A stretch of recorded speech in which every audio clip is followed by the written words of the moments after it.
Good day, ladies and gentlemen. Welcome back to Pacific Grand Western Railway.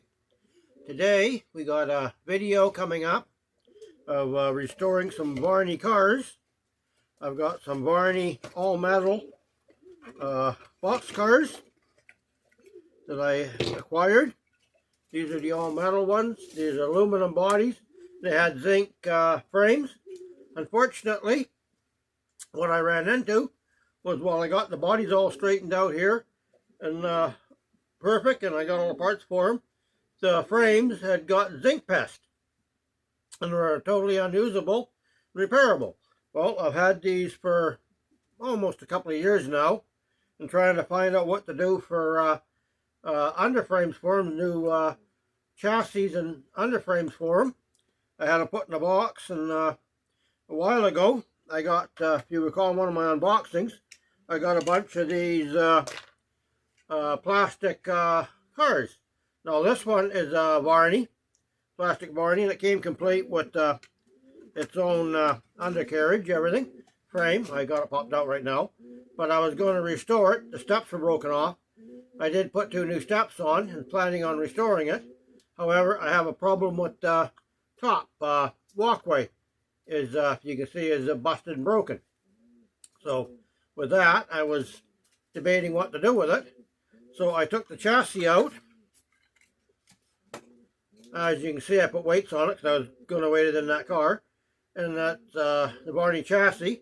I discovered outside of these little lugs on it for holding it in the plastic body, these are the exact same frames as the zinc pest. And as you'll see, they just go right in there perfect. So what we're going to do today, I got 3 of these bodies. I have a Western Pacific one as well. I also have, this is another frame from thing. And what these are the original Varney frames when they're making them in 55 to 60 before he sold out. These ones, you'll see this one is stamped right on it, Varney. This was before he sold out. From about mid 55 to 60, they were producing these plastic cars, Varney cars, whatever. These are just basically the frames. They just, instead of making them out of zinc, they now made them out of plastic. When they sold out in 1960, he sold to what was to become Lifelike. Lifelike took over and started making the same cars. They're using the same molds, same cars, everything, and they're the same underframes. All they did was changed it to made in Taiwan instead of Varney. So from about, I say early 60s to probably the mid 60s, they were all the underframes, everything were all body mounted couplers, and were all pretty much stock Varney. Then in the mid 60s, this is the other metal body I got. In the mid 60s, they Lifelike started, were still making Varney, basically the Varney same cars, only they went to the toggle mounted, coupler mounted trucks, like all of them, most of them did, like Tyco. I believe it was Tyco that started the toggle truck. I'm not 100% positive on that. If anybody does know, please leave it in the comments, share it with us in the comments. But they're basically the same underframe, just without body mounted couplers. And they have the snap-on, snap-in trucks that snap into them, whatever. But this body frame, you pop it out of the thing. This is the, basically it's a Varney body, just made by Lifelike. And if you snap it out of there, here's your modern Lifelike underframe. And again, they fit in these older Varney cars. So anybody that's out there that's got these Varney cars that are got the same problem as I did, zinc pest in the frames, making them unusable. If you find your early model Lifelike cars, you can probably pick them up at the train shows and stuff. They're pretty dang cheap. You can damn near get them for $1, $2 a car, because they're pretty plentiful, and not too many people want them anymore because these new modern cars, they want all the modern equipment, $60 cars, whatever. So they're pretty much basically you can get to them; they're almost given to you, whatever. But if you got bodies like these, are still, I think they're still pretty nice, nice bodies. They're all aluminum, stamped aluminum, everything, rivets on them. They're all still pretty nice bodies. You can use the frames to replace your zinc pest ones to get your cars back up and rolling. So with that, we'll put these frames under these 3 cars, put them all together with their ladders and their parts, and we'll see if we can get these 3 back on the rails today. So with that, I'll adjust the camera down so we can see on the workbench. And just let me get this camera snapped into my mount a bit better, stronger. Don't do that. Sorry, ladies and gentlemen, that's what you don't want to do with your camera. Maybe just a tiny bit there. No, stay in there. So, as you can see, they're all nice stamped metal, put together pretty nice. Stamped how they go on these, bend over and screw into the frames. We can do that, but you all have to do is modification you have to do is remove this this lug here, whatever. So that we can be doing. So I'll put these 2 out of the way. I might restore this box car later date down the road, kind of deal. But being it's plastic, it's not the value to me as these metal ones. So that's the ones I'm going to work on. So that's all pretty much fits together. I'll get a knife and a couple of screwdrivers here. I'm just going to bend these tabs over a bit better inside.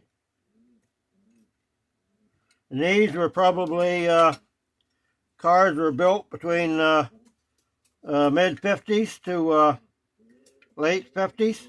These are they come out after the old wooden models. When he brought these ones out. I'm just going to get a pair of needle nose pliers, and I'm going to put my visor on so I can see better.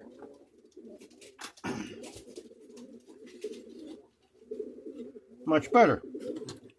Just going to straighten this out a bit better. And this one here only has 1 in each end. I believe I have the packets here with all the little screws and pieces and parts and pieces, I hope. I was attempting to restore them until I wound into that problem with the zinc pest. And that kind of shut me down. We're just going to remove this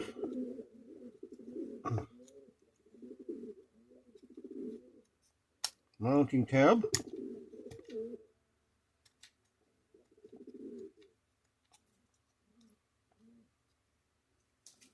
Just make sure it's flush with the frame.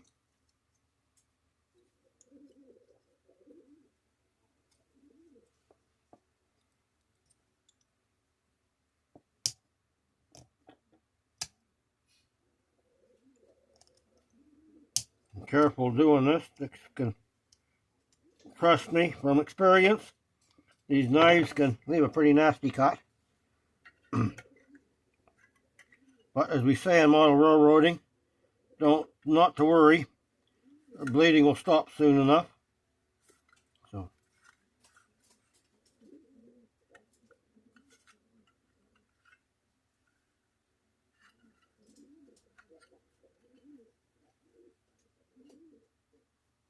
okay, appears we need to put a little bit of plastic stripping down the side. This is just aluminum, ladies and gentlemen. It bends pretty. Don't get too rambunctious with it. It's just thin aluminum.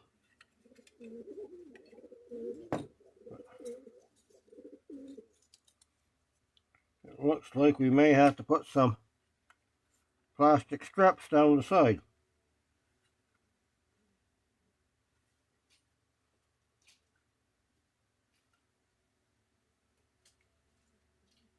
I'm hoping I can bend them ends over and drill a hole and screw them together.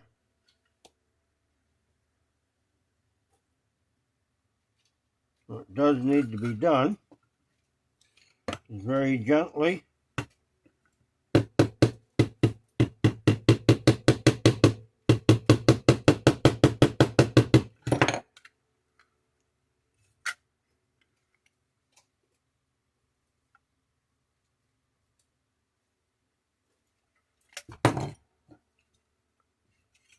These have got to be bent.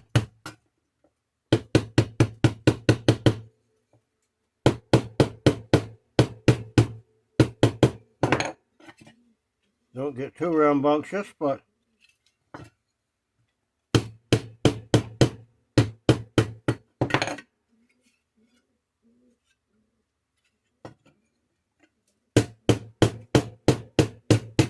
they have to be bent flat.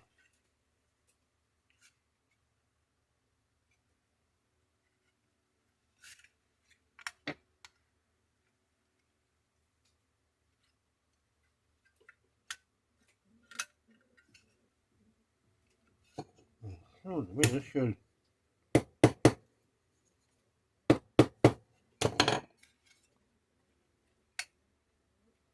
Now, there.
I did that one just a little too much.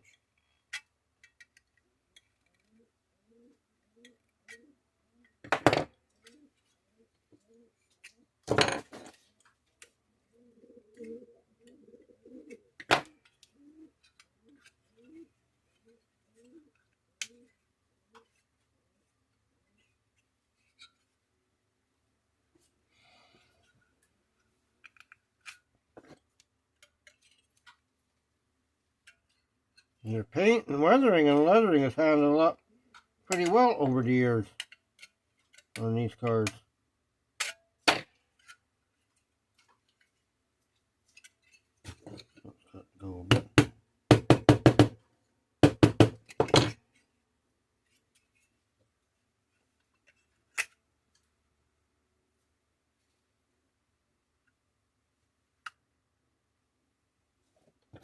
That could be.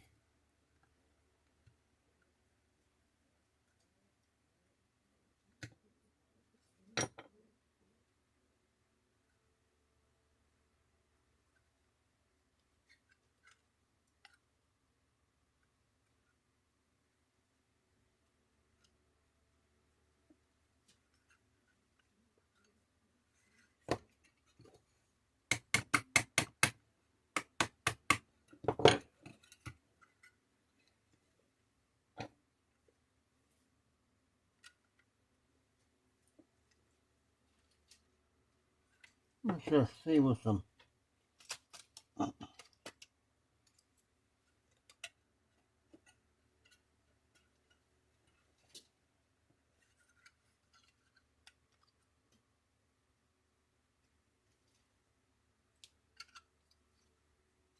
don't think I'm going to go. I think I'm just going to put some on there like that each side. Just to widen it out just a little bit.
I need some more, I'll put some more on in the middle. But I'll just try this for now.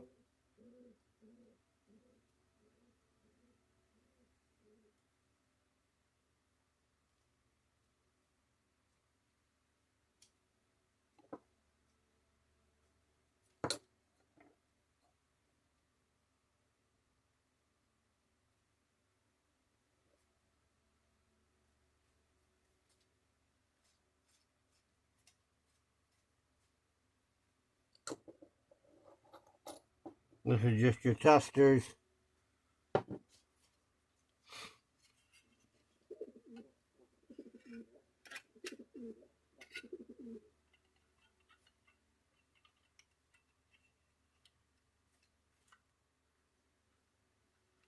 Whoops.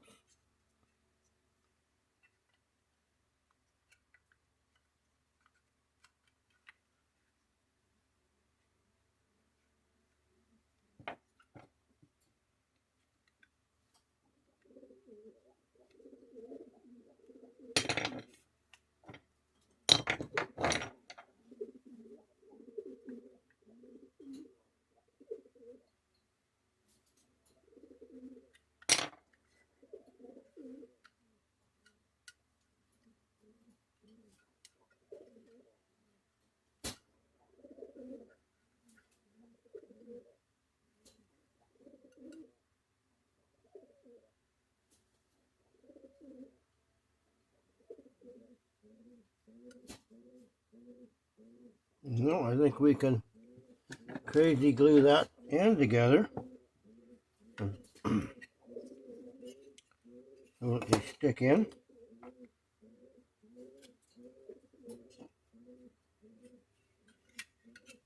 We'll just put a little dab of this is gap filling, Zappa Gap or Instacure.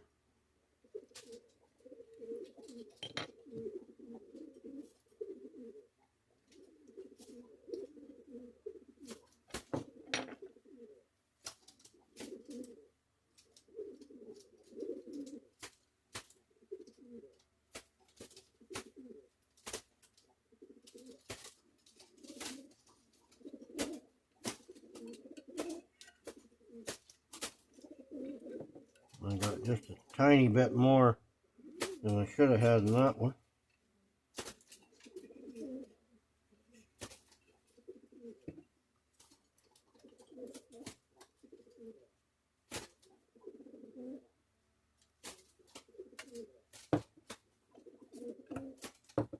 Ah.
These are pretty well made cars back in the day.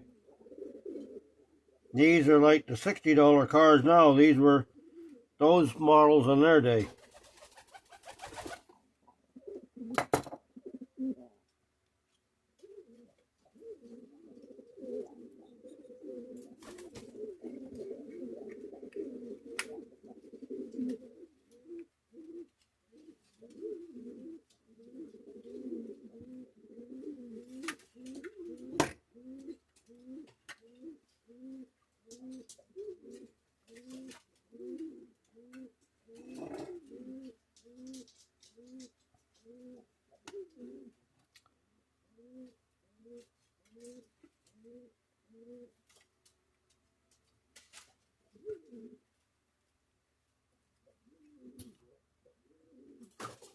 What I think we can do is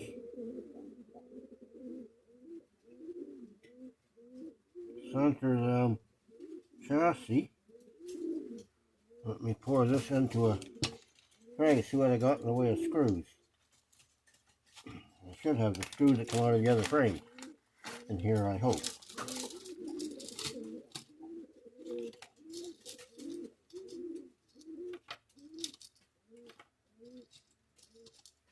Oh, I have their trucks too, okay.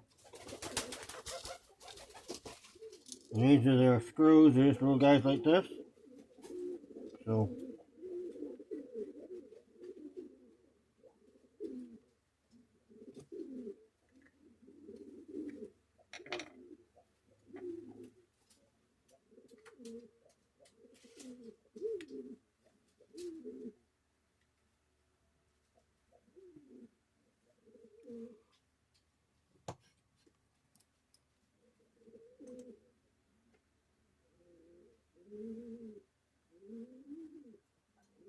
we might have to get one size bigger drill.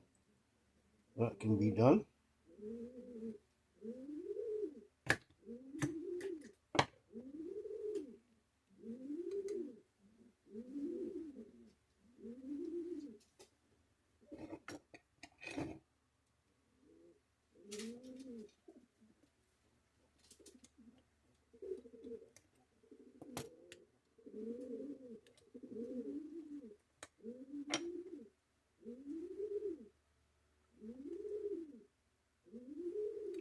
Well,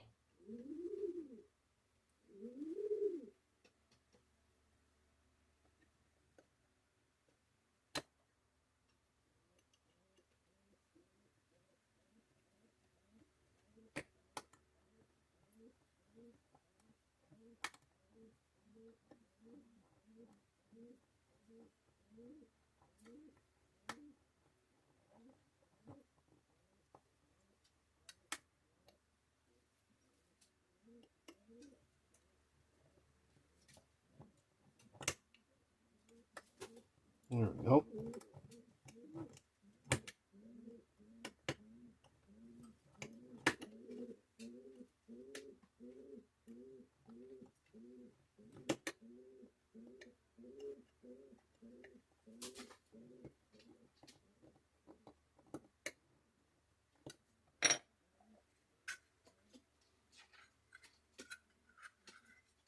And what we can do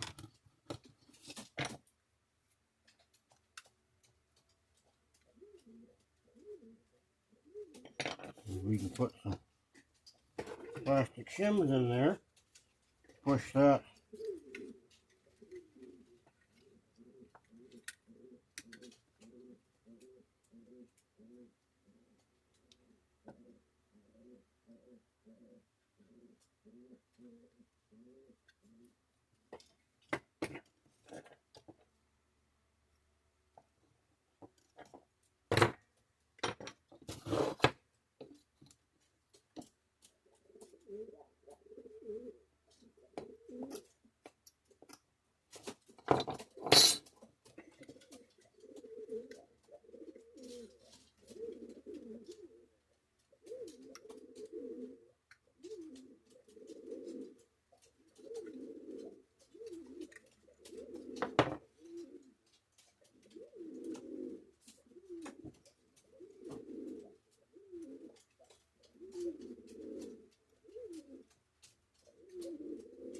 a lot of these cars got a little bit bent up and warped because of the zinc frame stretched inside of them. And when I had the zinc pest, everything stretched and kind of pushed a bit of the bodies out of shape a bit too.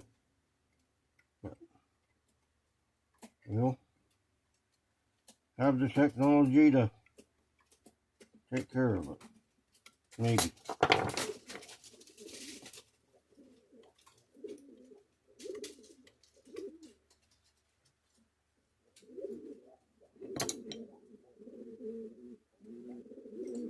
And we'll glue him on.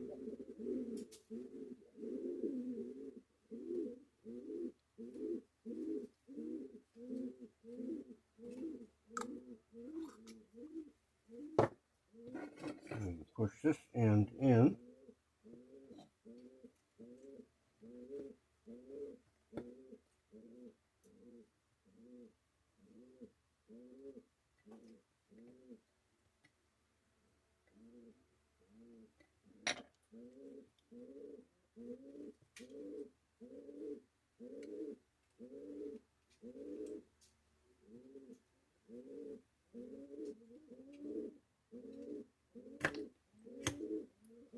Careful with those drills. You can trust me on this too. They break pretty easy.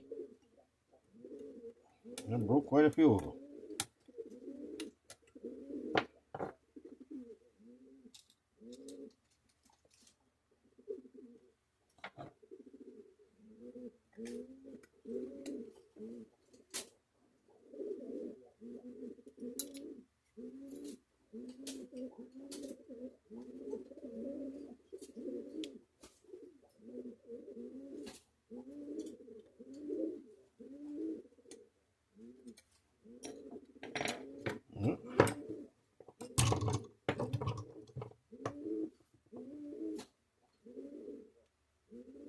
Sometimes we can do it this way, just to get it in the hole.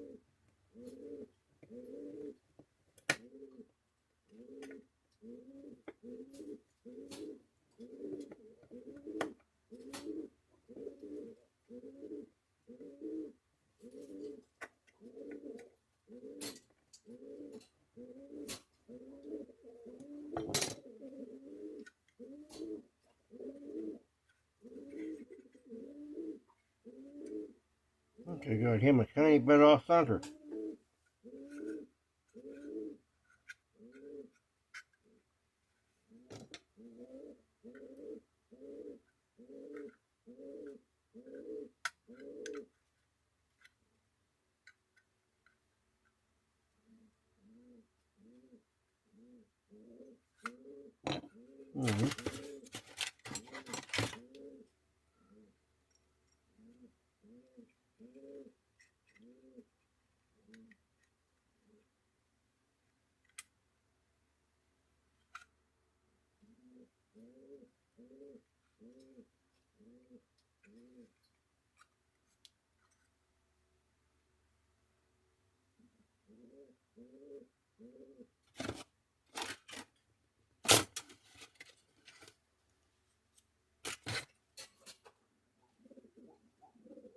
Oh, one was a reefer car.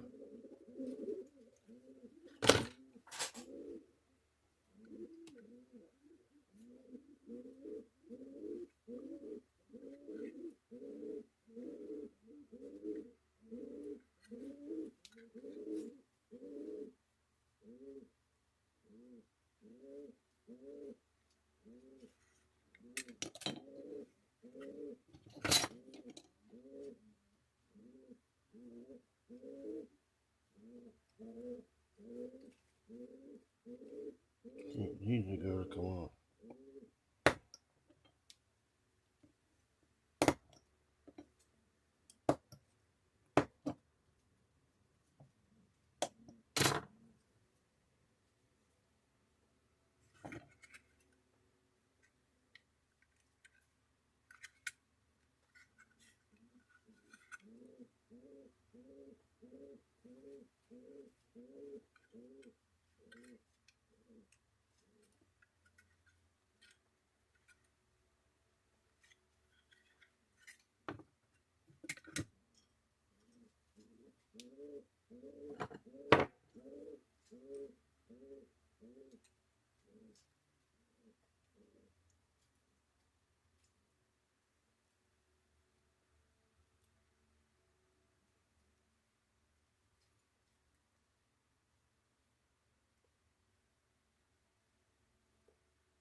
Let's say when you're doing this, gentle doing this, get two rambunctious, you can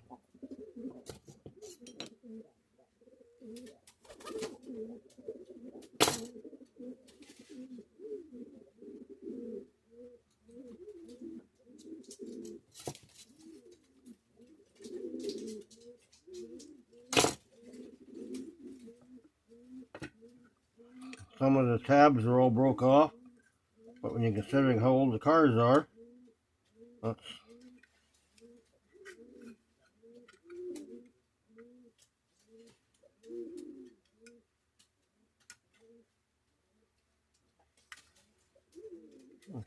we can.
These ladders just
you don't need much, just to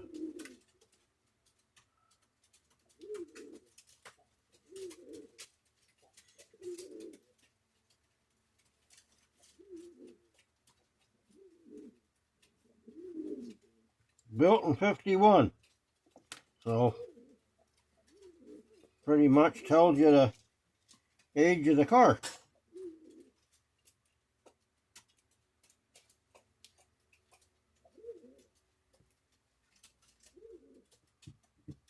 Black ladders go on the Western Pacific car.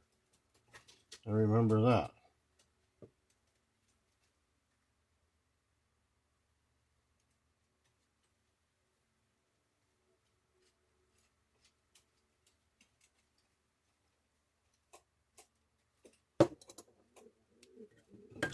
Ah,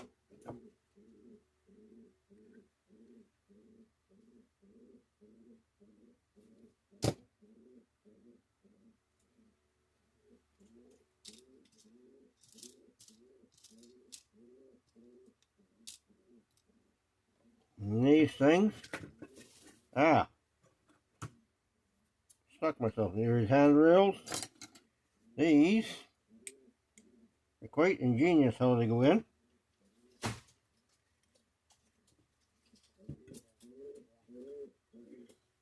Got the cradle, use it. These you put in one like,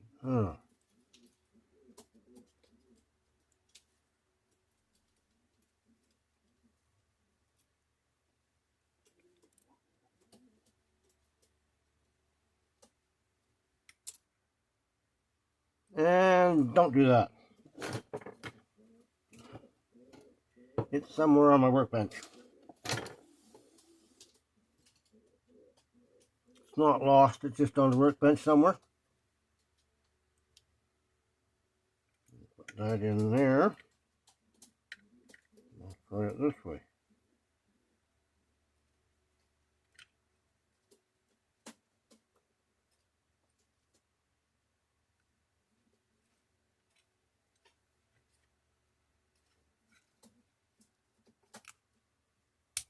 And push them in and you snap in like that.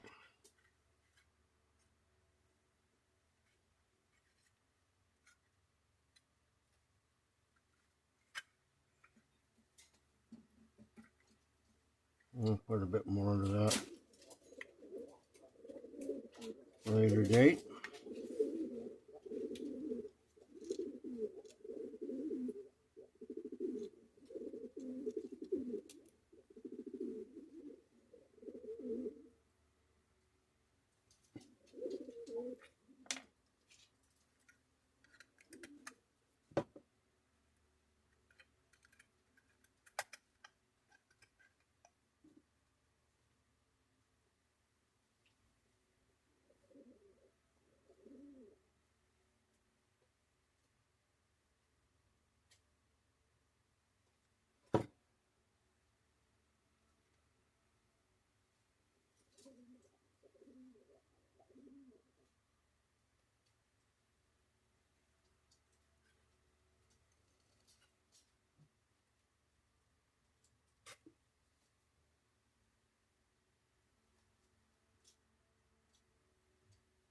Mm-mm.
And again, the handrail.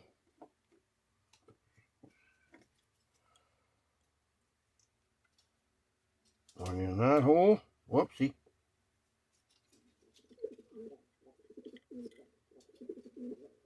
Well,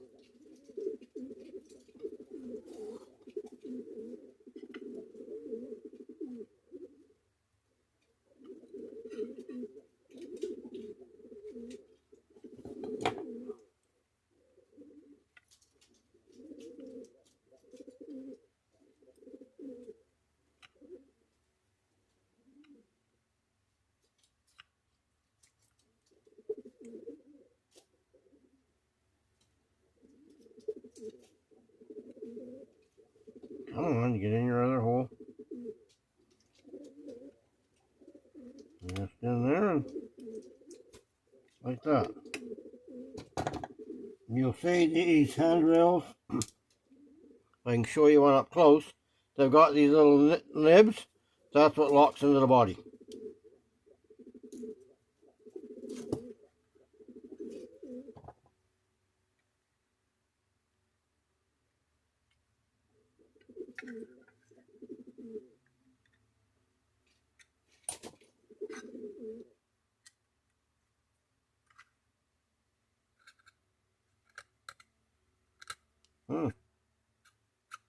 That's on it from before.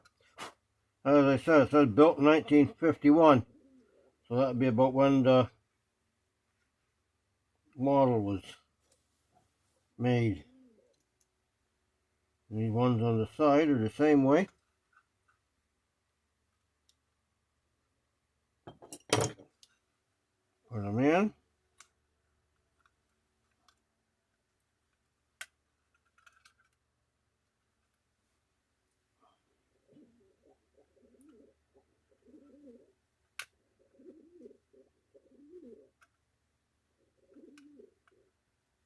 These are spring, kind of a spring.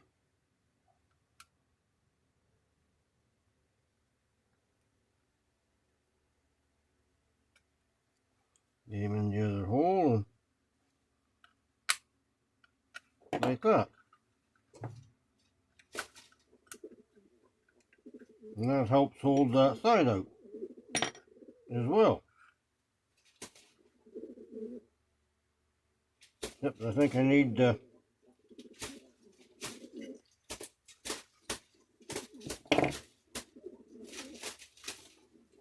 sounds like somebody's wanting to be a bit of a wing flapping match.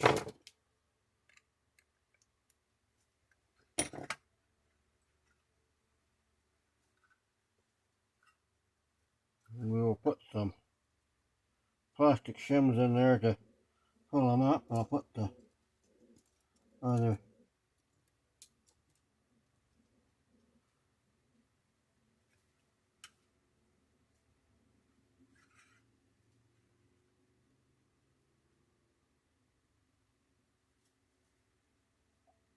it's more the sides need to be adjusted. Anything.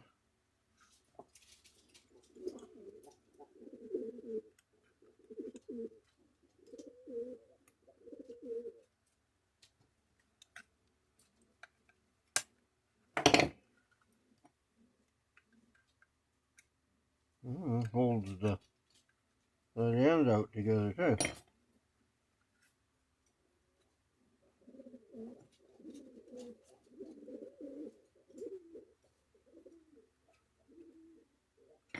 This one here, we got him a bit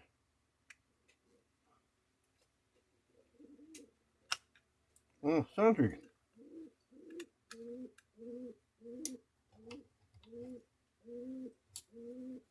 We can fix that, we hope.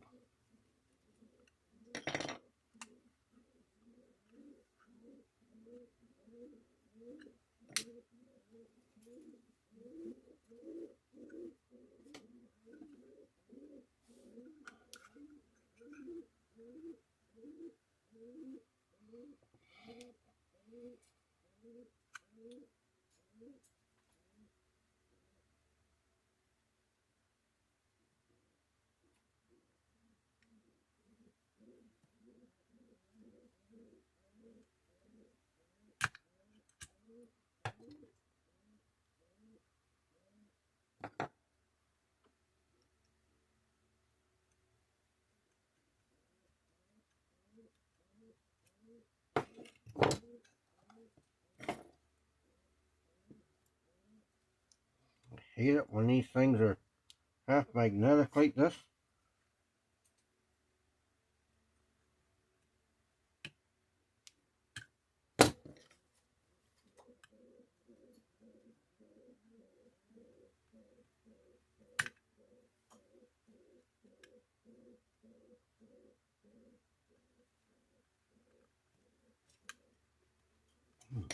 Okay.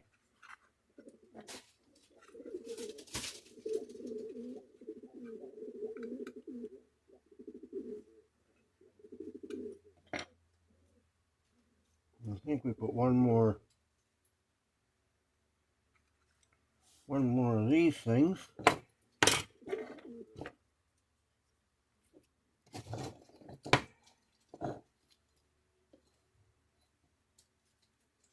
You see, we'll put one more together. I see we'll put what we can together. See what we can get going tonight.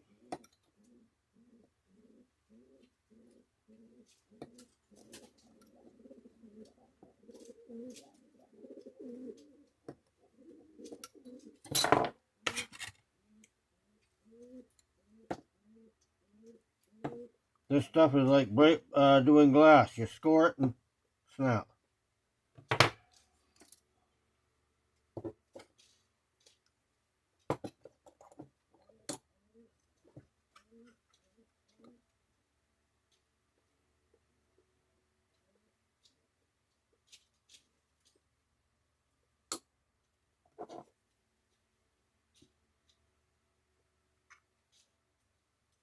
Oh.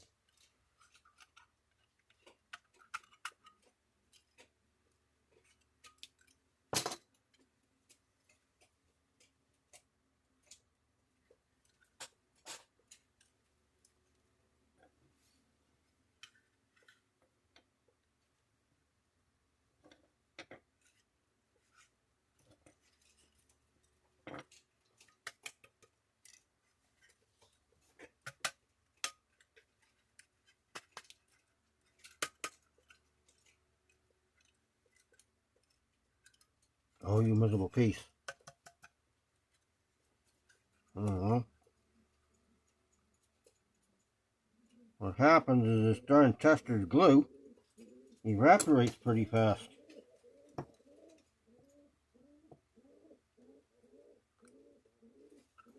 before you get a chance to get your other piece in there.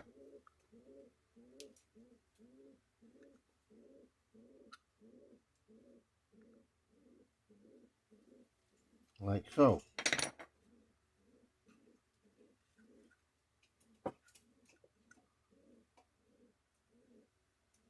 There's no way. One day if I get money, I'm going to get a 3D printer. Maybe you can 3D print some frames. But this works just as well.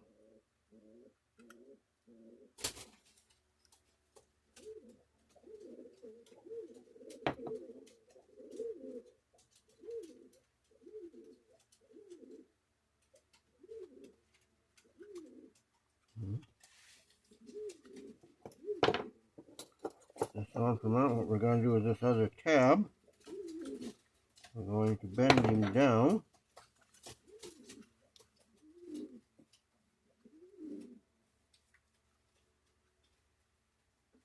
I think it just needs to be bent over. I'm not going to put a screw in it.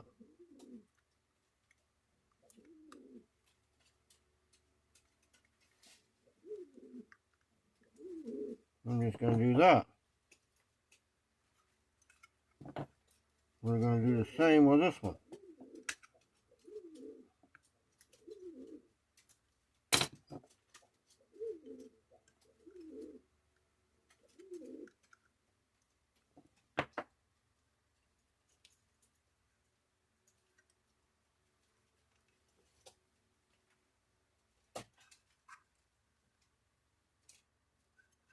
And we will put some more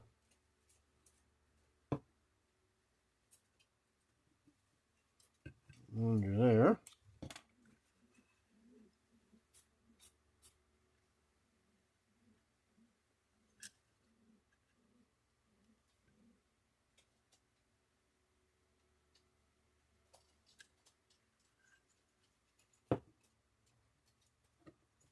Hold that for a few minutes. That's good. These pins are in here. We can cut these pins off. I can drill them out and put bigger screws on to put the copper, hold the coppers.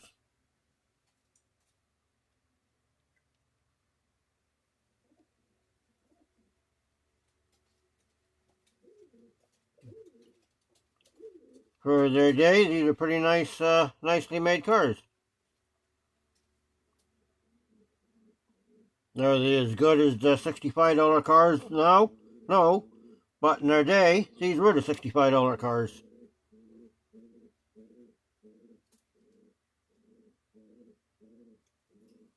And to be honest with you, they're still pretty nice looking cars.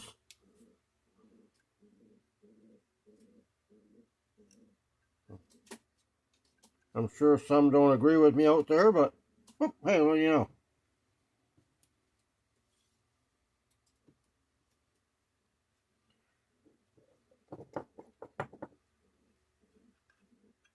It's cool to have these old cars running around your layout. Anybody can go, you can go out and buy a $65 car, yes, but as far as I'm concerned, to be able to rebuild one and take one that was all broken up in pieces like these came in, be able to put them back together and back on the rails, I think is more prestigious than owning a $65 car.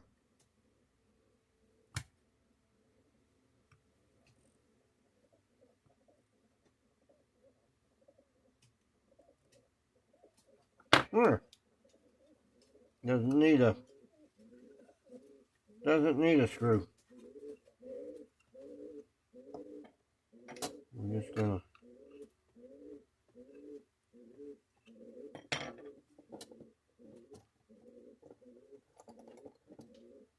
this guy's got all his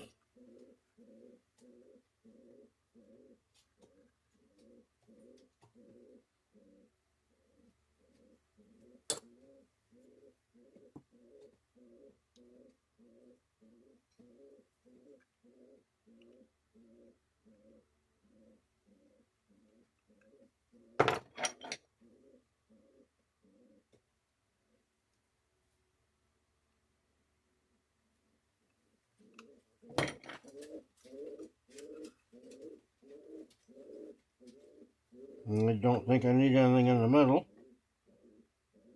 So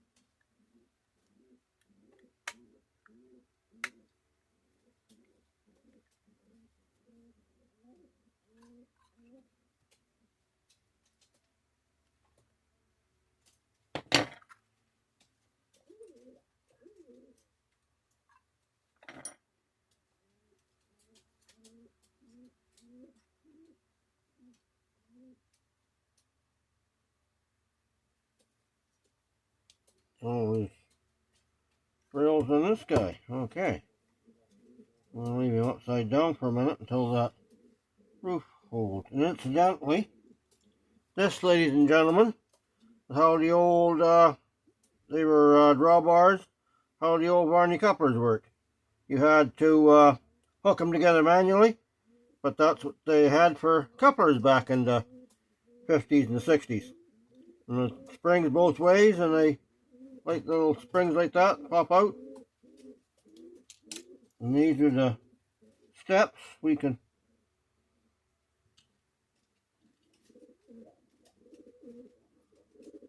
we're going to put some plastic under there to build them up. So we'll have to put some rubber plastic under there for that.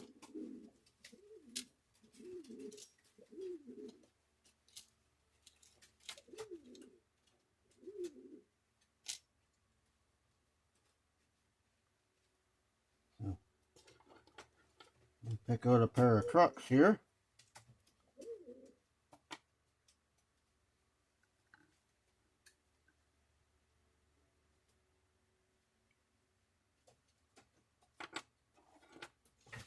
What we're going to do is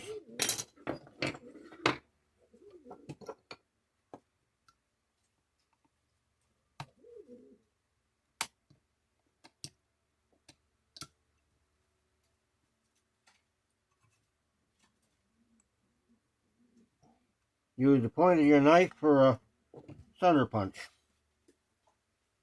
Mark the center of the hole.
With some couplers.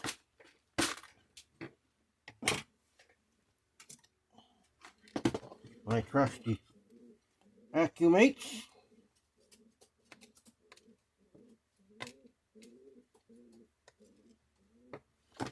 Whoops. I think there's some.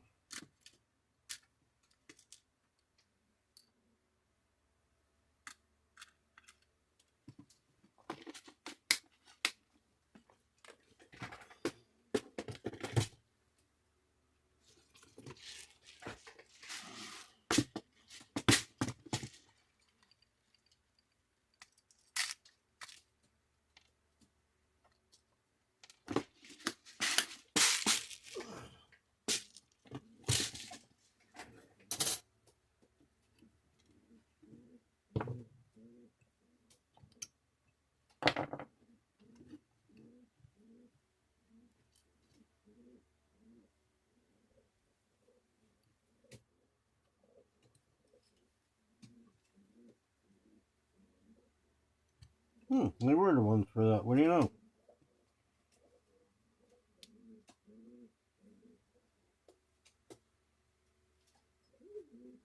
And when you put these Accumates in, or whenever you're putting these in, always make sure this hole here is where they have a pin goes in there. So you put the pin, coupler pin, if you want to make them be like Katie's. I leave that out because I do not like that. Them pins. I do have to do a bit of a, just ream this a little bit gently with your, from both ways with your knife. And again, easy with the sharp point. And don't ask me how I know.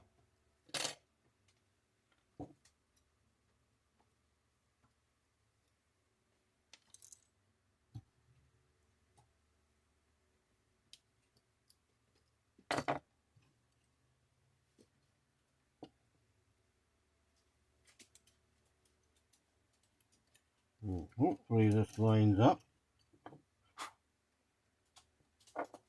I'm just going to camper that just a little bit. Hope the screws start. Oh yeah, sure.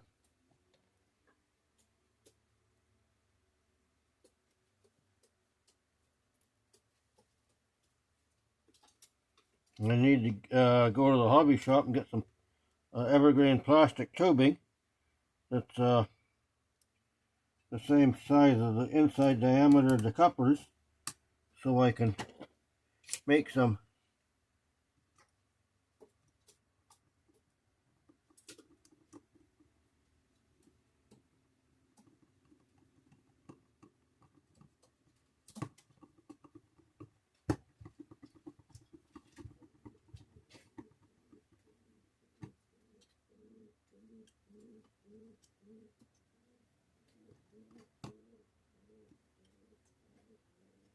I gotta put some spacers under there. Wow.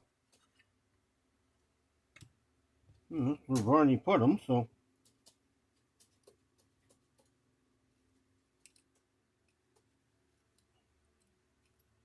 These originally were stuck, the stud stuck up through the cover plate there, and they heated them up and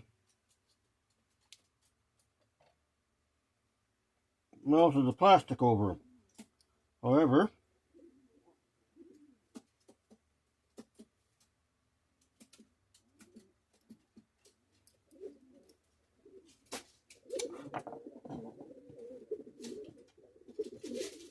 come here.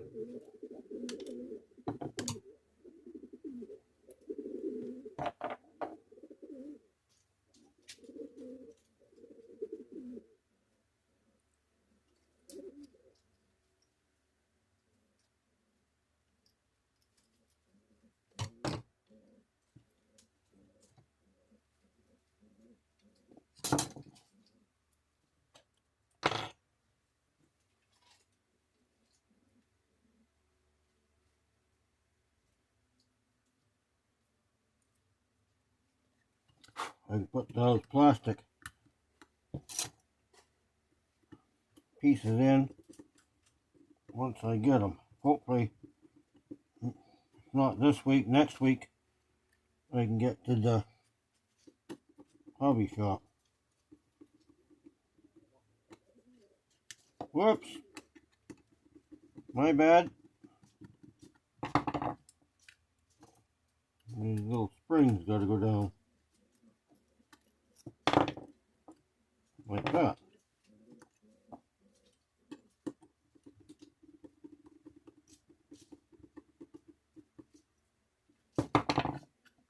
Okay. Oh, that's going to be a...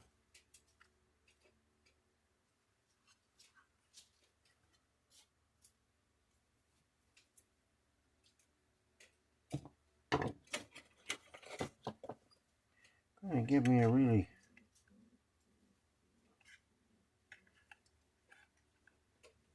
Oh, that's not what I want to do this.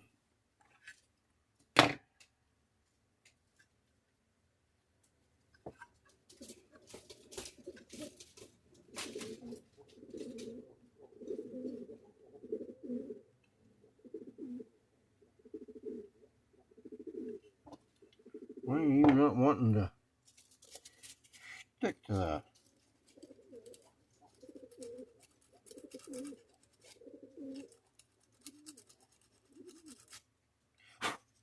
The nice thing about it is we can put these together without damaging the paint. So this is going to be a little bit of a pain, but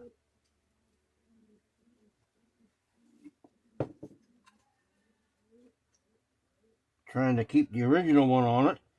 I might have some spares, aftermarket ones, but if I can keep them original, I will. I'm hoping that will do is soften up that and hold that down.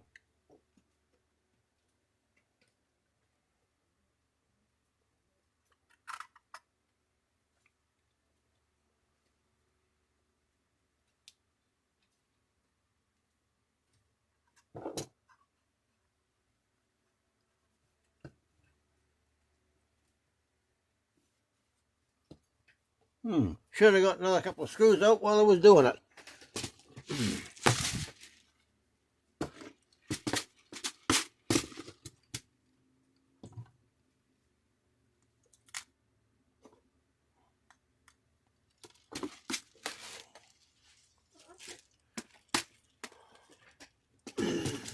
These screws I picked up on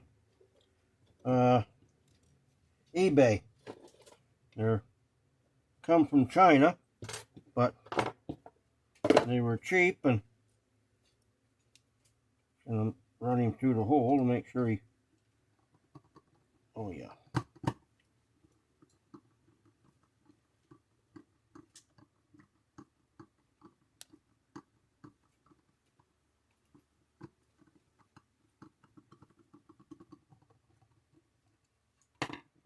And these are all fully sprung trucks. And unfortunately, they got plastic wheels. This one, oh, okay, we're gonna put these ones on. These ones got, oh, this guy's got plastic wheels. This guy's got brass. Oh well. Eventually, they'll get changed out with Rapido wheel sets.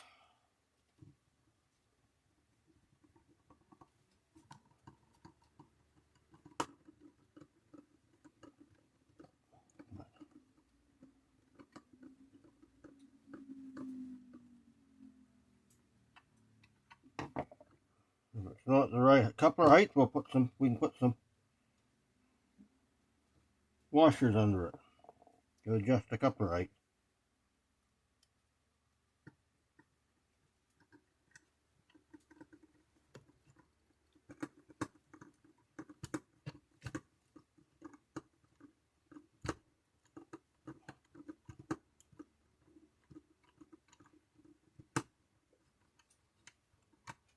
You don't want these too tight, you want them to be able to, that's a little too loose.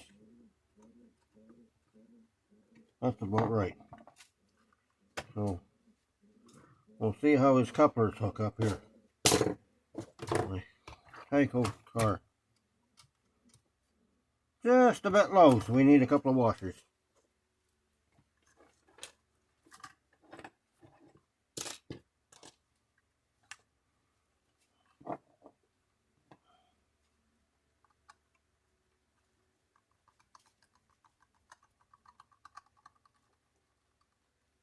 And maybe one brush washer.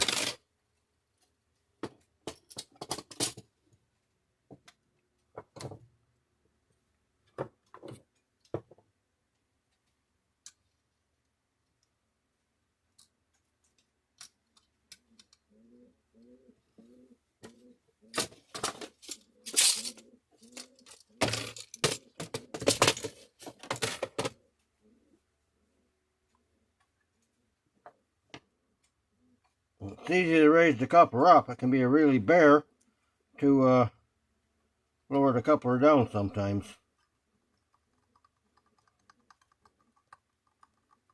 depending on the model.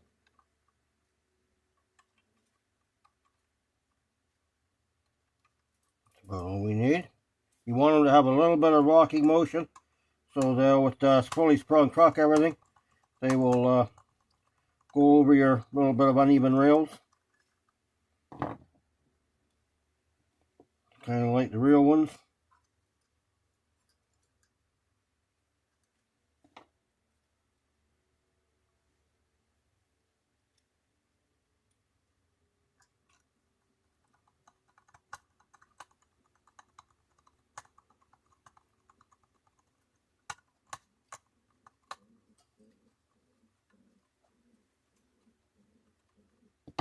Okay.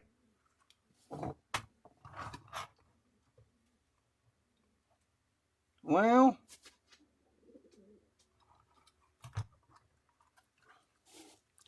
I'm thinking we're gonna need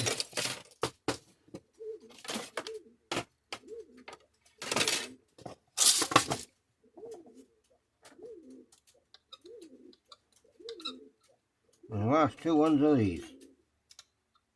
They didn't last long.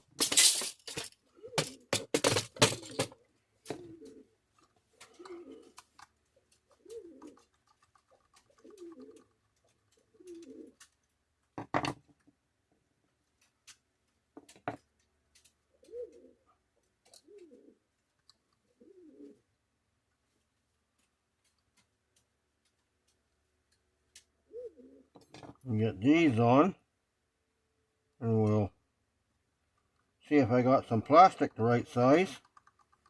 We can cut and maybe put the steps on. We'll have one complete car. Back on the rails. And it's even got varnish on the underframe.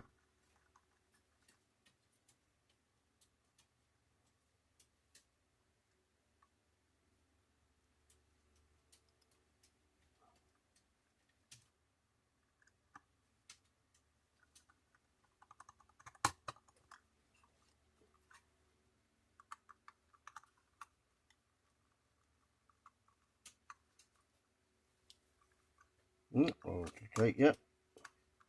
There we go. Perfect. Perfect. Okay.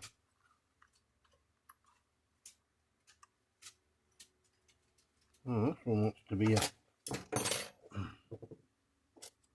give me a hard time.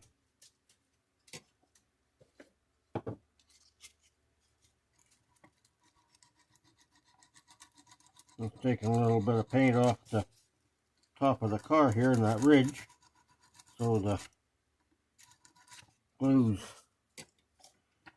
bites to the metal.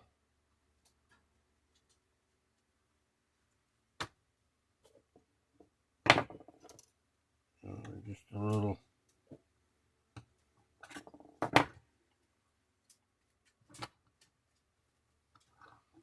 I'm going to give this one a couple of.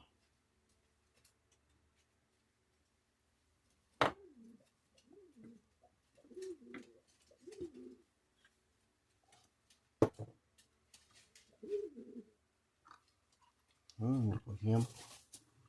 That will hold him down. What have I got for some scrap plastic?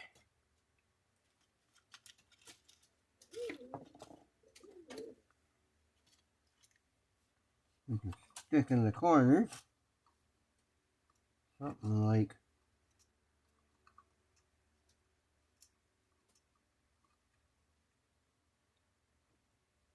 that, these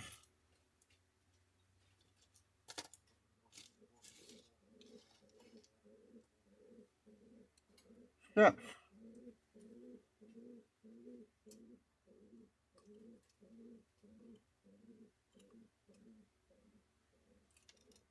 Oh, they need to be thicker.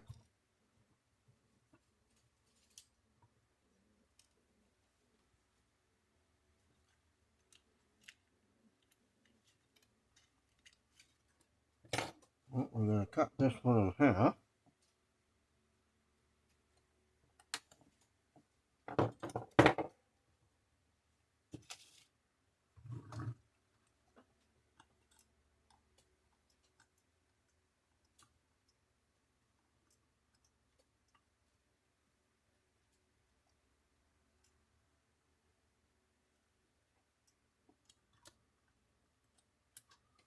We put that. We put a piece of this on top of it.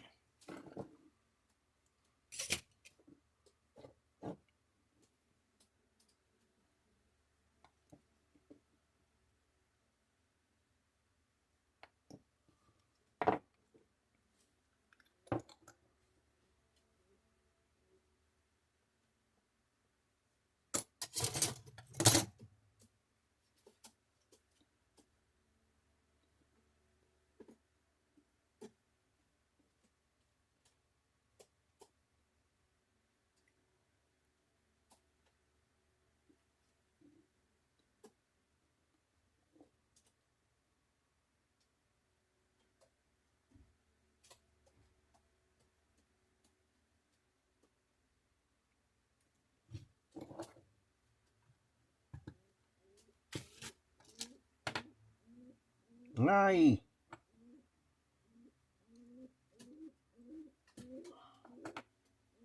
Good, roll in. One thing I'll have to show you on another video, and I don't really feel like doing it tonight, is how to put the springs in those, you beginners, without going stark raving absolutely mad in the process.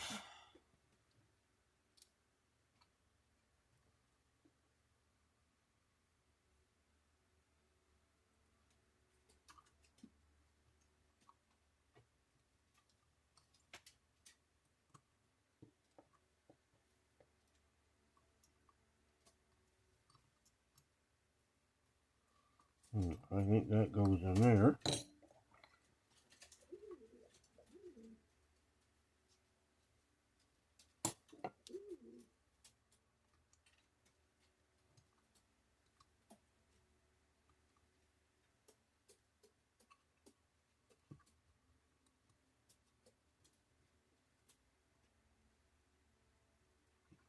Okay. This will also help hold the sides out into place.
There's some different ones of these.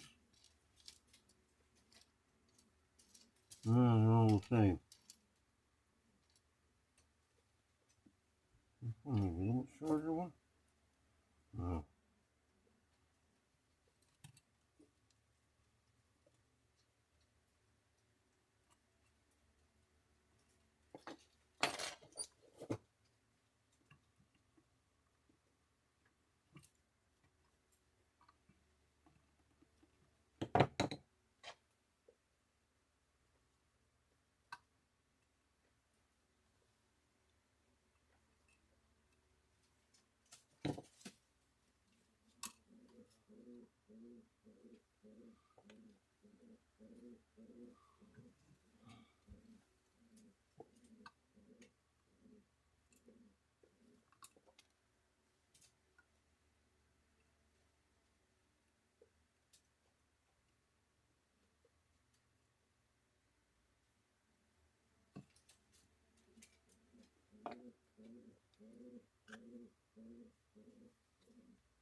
Mhm.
Ah.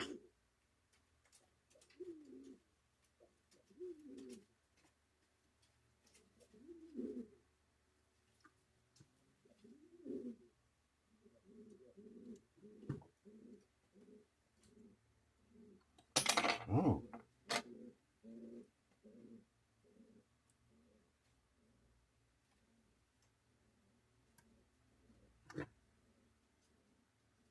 What like that?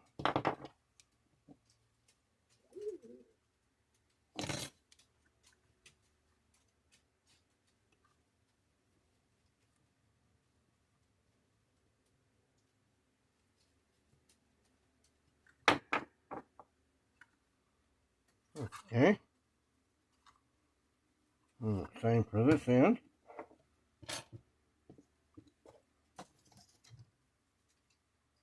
Oh.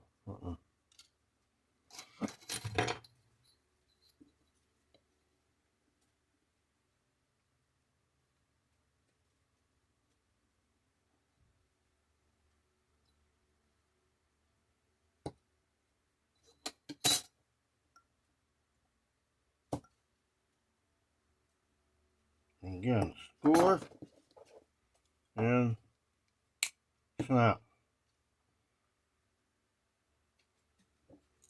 They generally screw them on there, but you know what? They hold with that glue. I think it's going to stay with that glue. To be honest with you.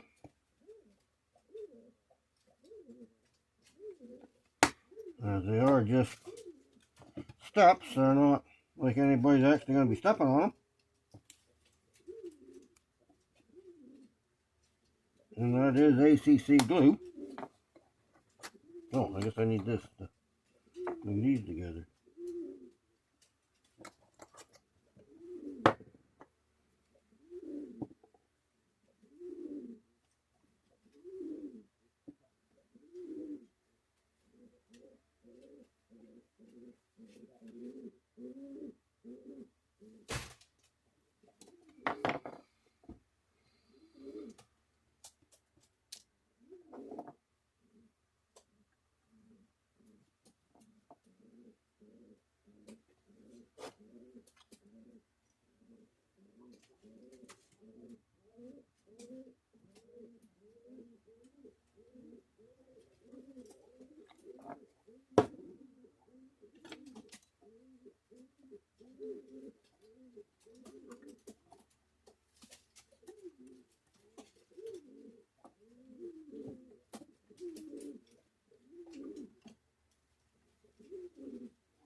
There we go.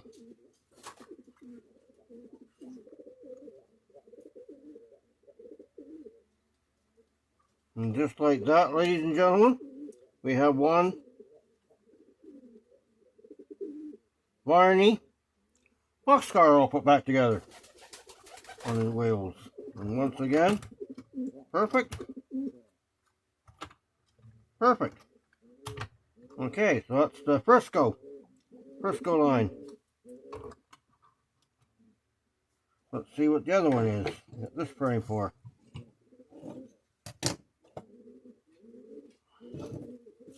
What other one we got parts for?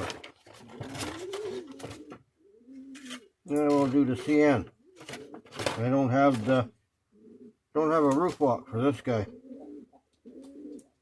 Oh, he's got his ladders. Okay. Just need a roof walk. Oh, some body repair. This guy, maybe we'll do him another night. But soon we have this frame. And this guy's got his roof walk and his things on. This is a reefer car in the memory of my grandfather. It was on the Pacific, what was the Grand Trunk Pacific when they first started out, the 1900s, building the line from Jasper to Prince Rupert. The Duck Chin, the old man, he stayed in Edmonton and looked after the roundhouse. And the three brothers, William, Ernest, and Ernie, as we called him, and Cecil, my grandfather, went west to Jasper, and they built the line from Jasper to Prince Rupert. It was later taken over by the Canadian Northern, and it then became, when the government took them over, Canadian National. So, we'll do this one in memory of my family. My father was on the Pacific Great Eastern for about a year up in Lillooet, BC, looking after the roundhouse. He was going for his engineer's test. However, in them days you had to read the spots in the book. And if you read too many, read both numbers or one number, you were considered colorblind. Well, he had super sensitive eyes, my father, and he read both numbers, so they couldn't take a chance on him, so they wouldn't give him his engineer's papers. So he quit the railway and went into building boats. And as a result, my Uncle Frank he stayed on. My father got him the job on the PG after the war. Frank stayed on and was the gentleman that was running the 2860 Royal Hudson when Barrett first restored it back in the 70s, 1975. And my other brother Cecil, the other uncle, he went to work for BC Highways. He was wound up a maintenance foreman on Quadra Island. He put all the roads on Quadra Island in BC.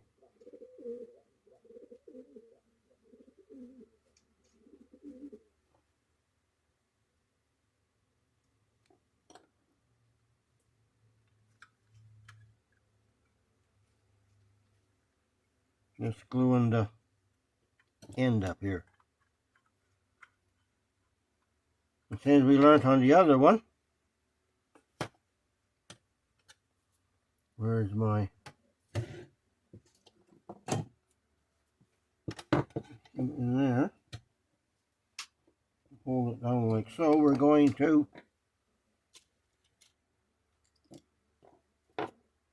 do this little trick before we start. Oh, first we got to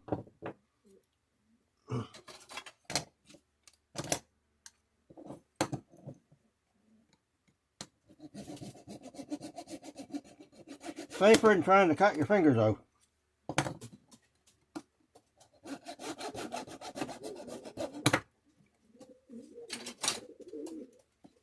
And then we also got to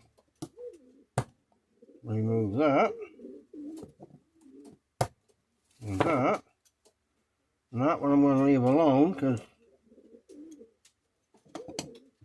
just going to put a daub of glue on them to hold them together.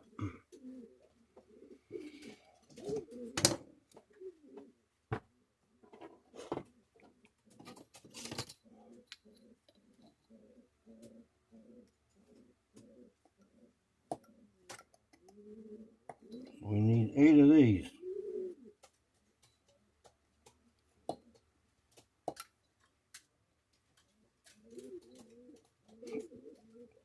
They don't have to be exactly perfect. Nobody's going to see them inside there. For those of you that are got to be 100% perfect, you can make them that way.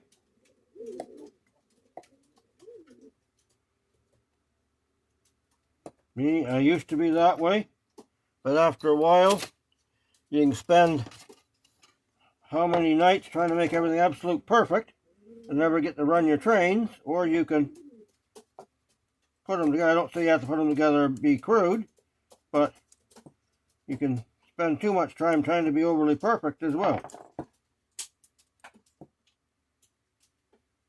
Things where they don't see them, they don't need to be that 100% perfect.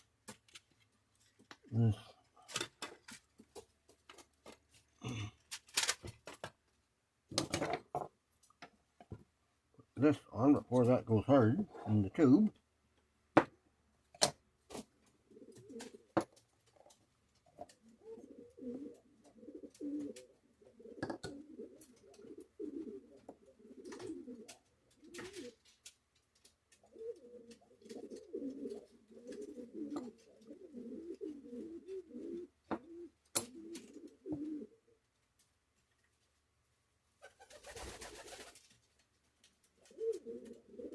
I'm sure by now some of the rivet counters have gone off to another channel in search of a stiff drink.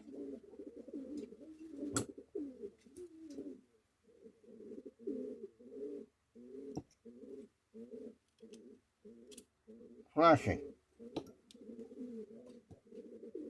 where we didn't need it. Ah.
There.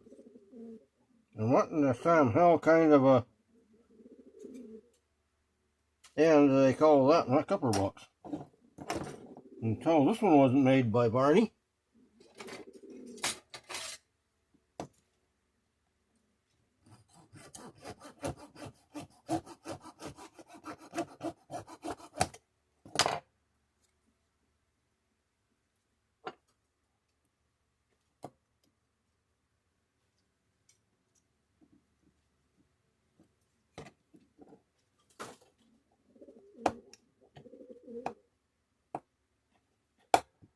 And it's hard to believe when these kits come out. I believe they were $2.98. Now you're paying up to $65 for a boxcar.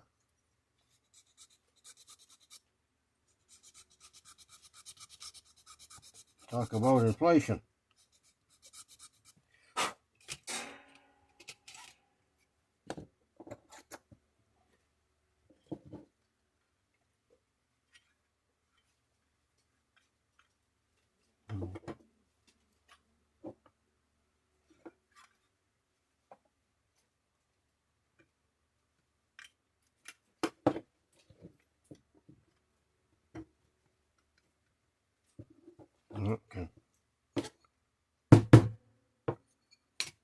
Alright, while we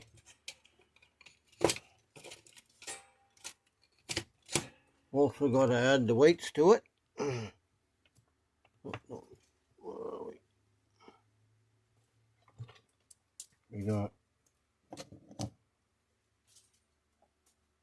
we'll do 2, 2, and 2.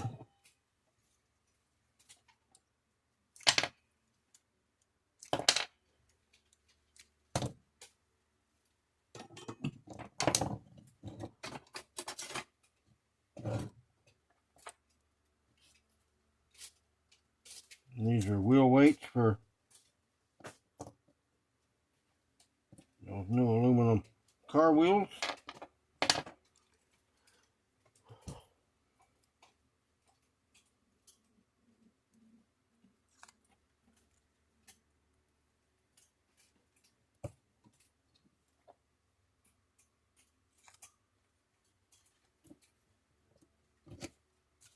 Pretty good. Since I got one extra here, I'm just gonna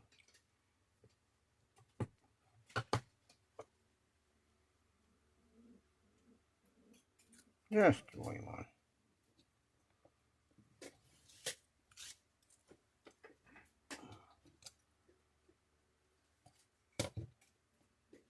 Need 1,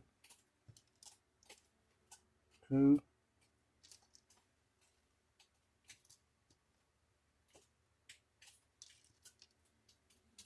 and it says gear.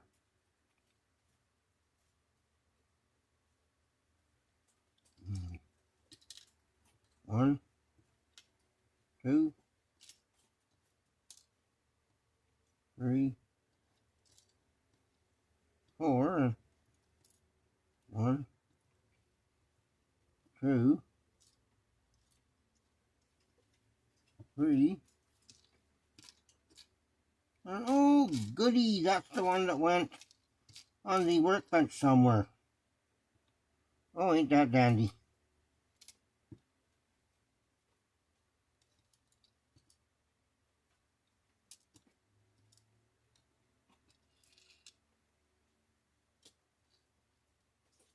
Don't need the bug. Oh, I need the screws. So that darn thing went on me workbench somewhere. Mush.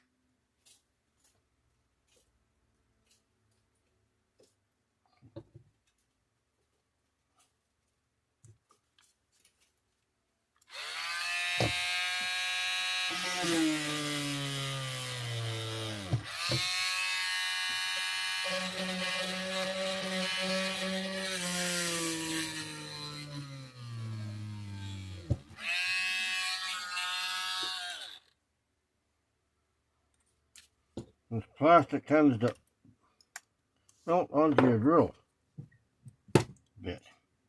So now, flip this one over and see how this one goes together here. Tank in the middle. I think we need it that long.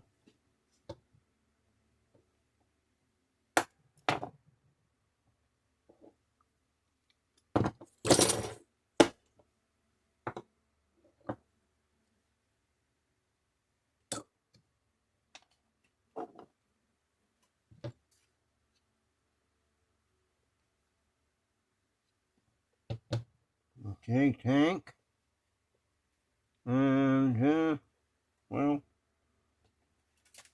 where'd it go?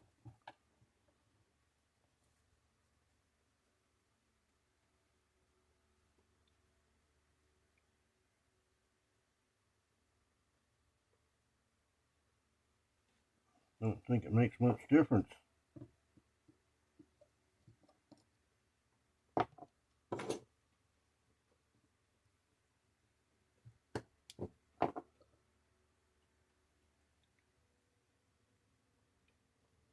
Yeah, this one. No, this one goes in here. No, that goes in there. Oh, okay, this guy goes here. Okay.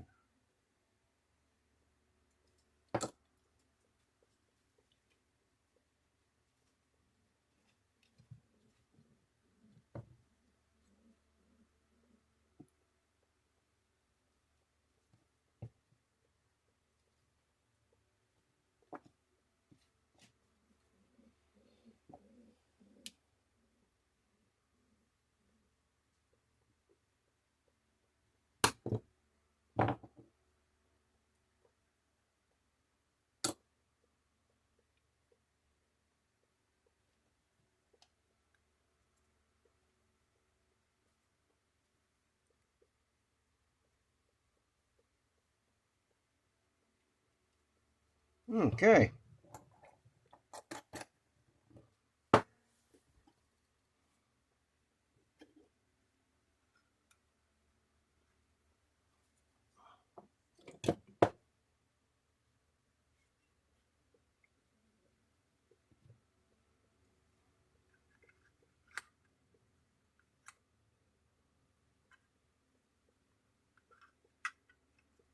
What happened here?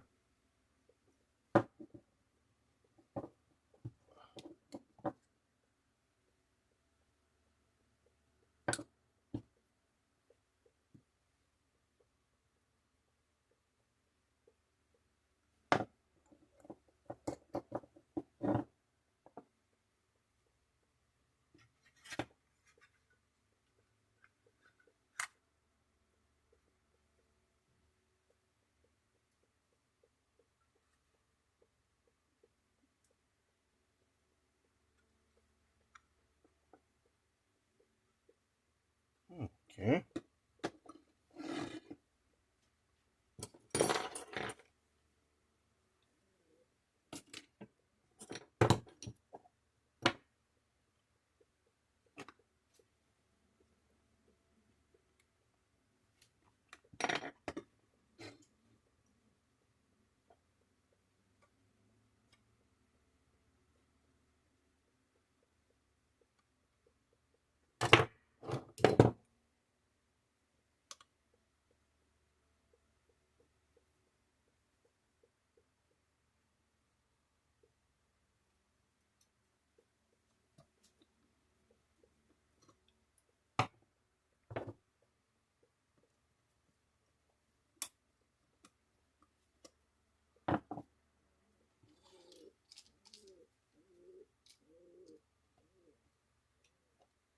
Hmm.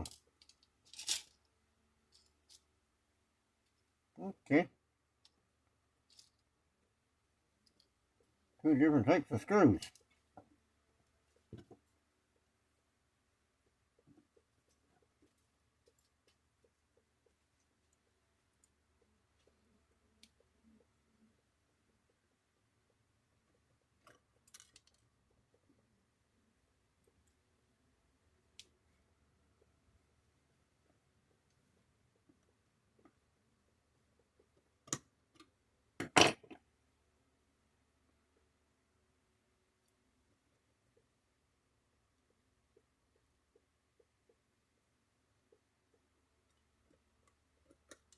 Well, you miserable thing.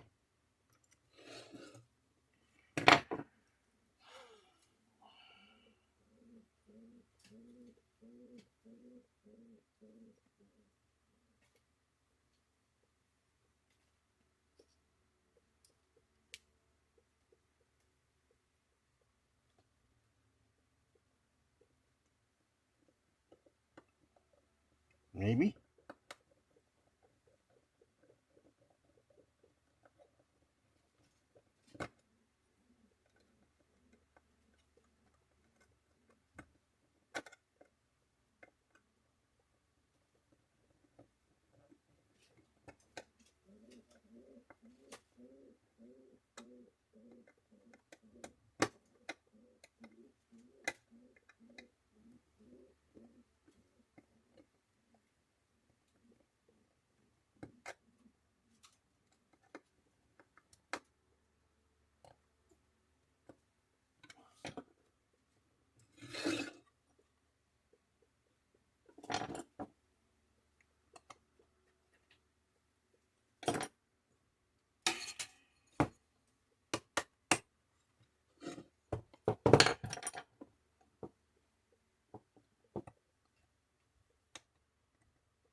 One thing about model railroading, it teaches you patience.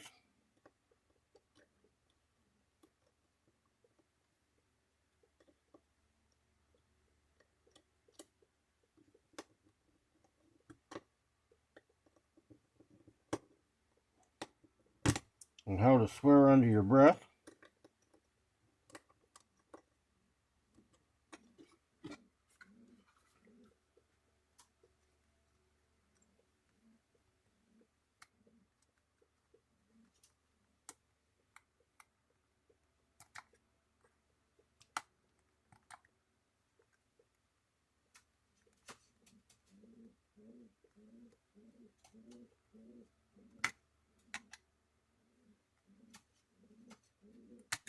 And if you ever read any of the old model railroader magazines of the 50s and early 60s, you'll read from the guys of how many of these kits were put together in motel rooms from the traveling salesmen and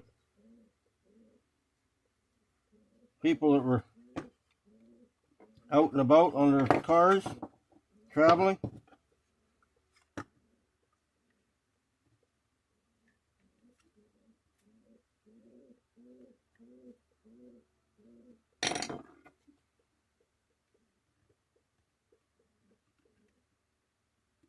And band members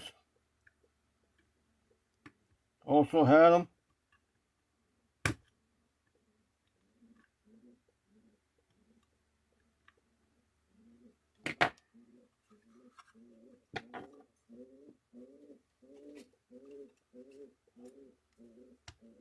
And Gary Coleman was also a model railroader. He had a pretty good model railway. He was featured in the Model Railroader magazine in the 1970s. I forget the exact year, but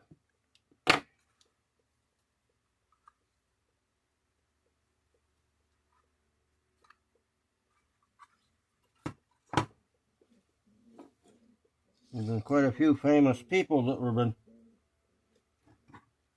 model railroaders over the years.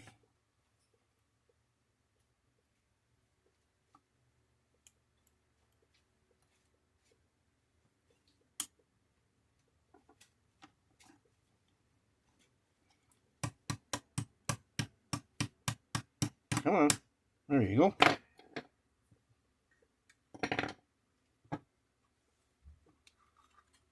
Whoopsie.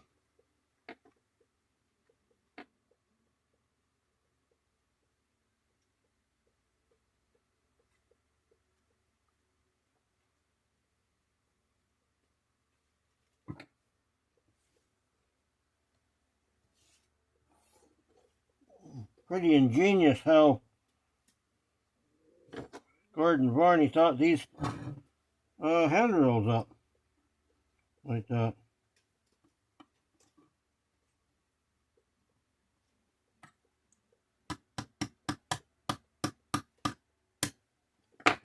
Just like that.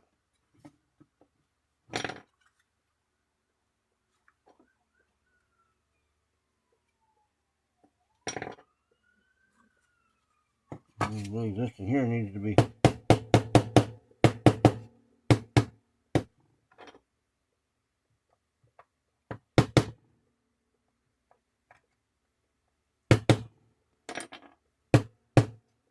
there. Tiny bit.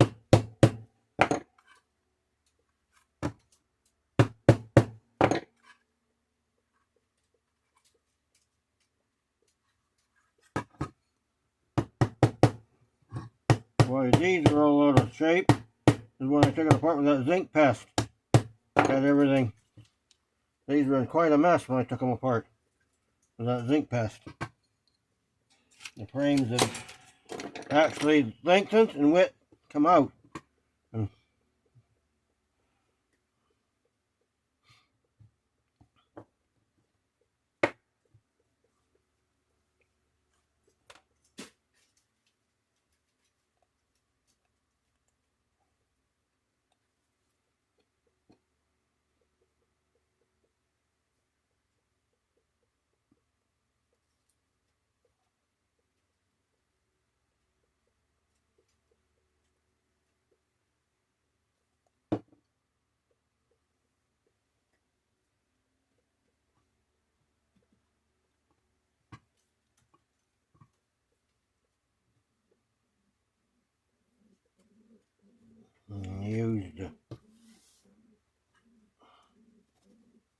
Put the end ones on.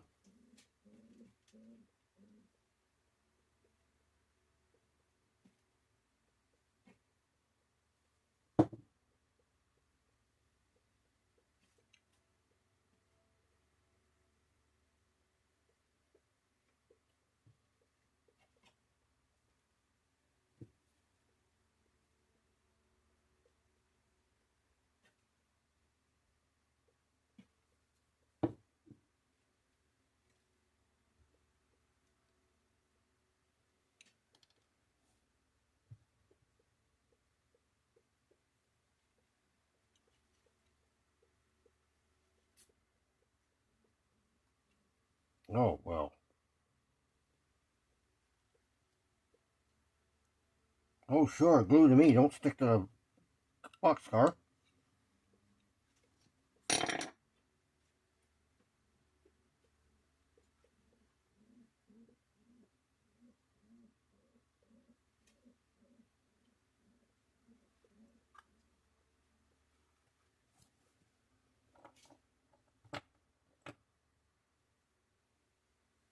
No. Look for that other handrail off camera. I think you all get the idea how it goes in anyway.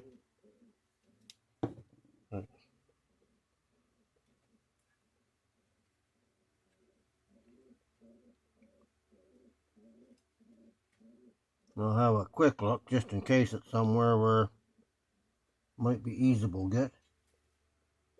My luck, it's probably stuck under something somewhere. Oh, I see it.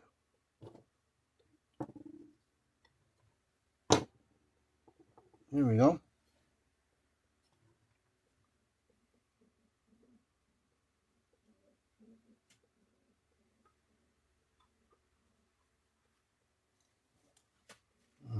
I'll tell you right now, folks, if you don't have one of these foam cradles, it's worth the $20 to buy one.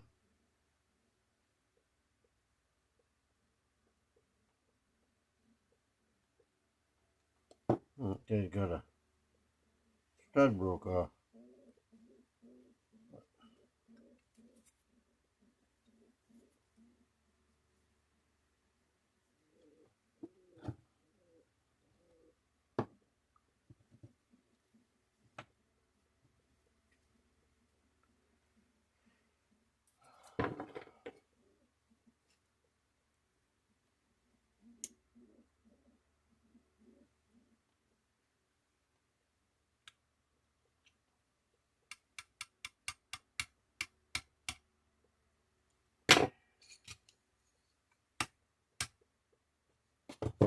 Like that.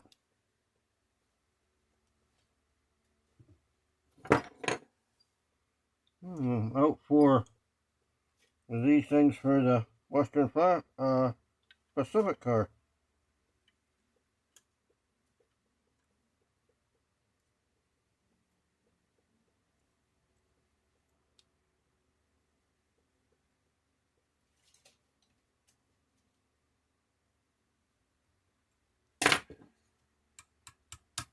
There we go.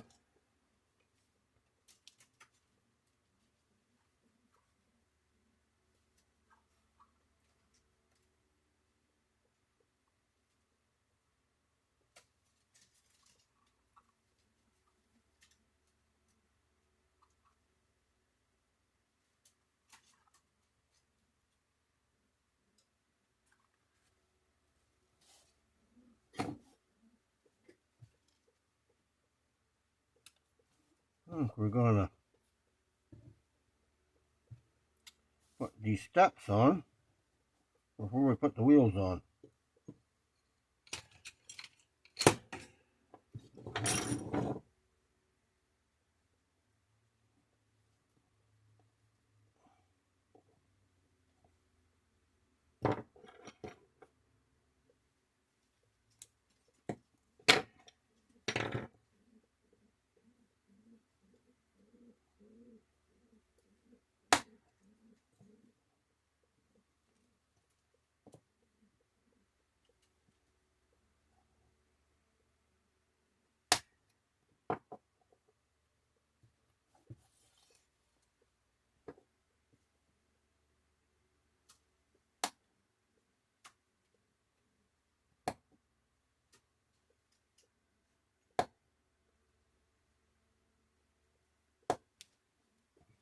I think now, before this gets knocked on the floor and lost,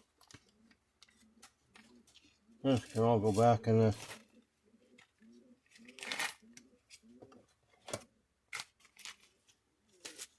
And these are the trucks for the Western Pacific.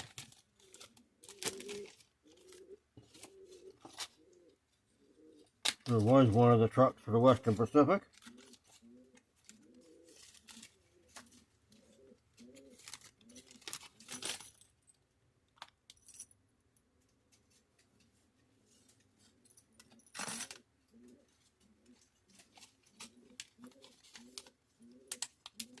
There.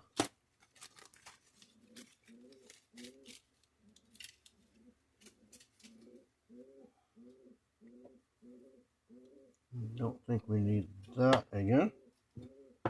And this now I think we can. Oh, I need that putting this away.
Okay.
I must admit, ladies and gentlemen, it is much better, easier with the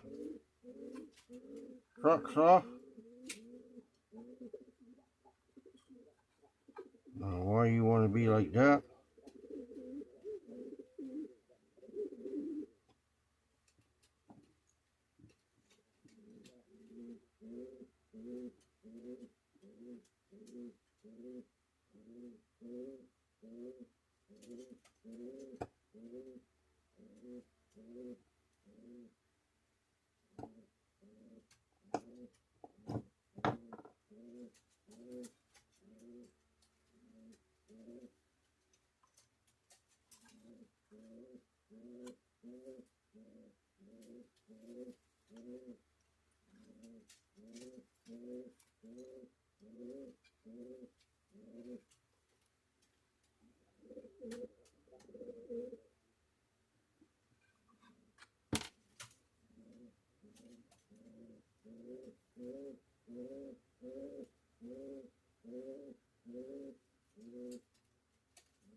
Okay.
Okay, we need 2 couplers and 2 screws.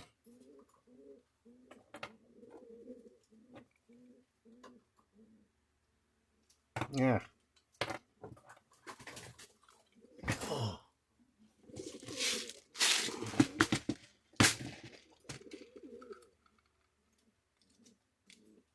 There's 2 screws.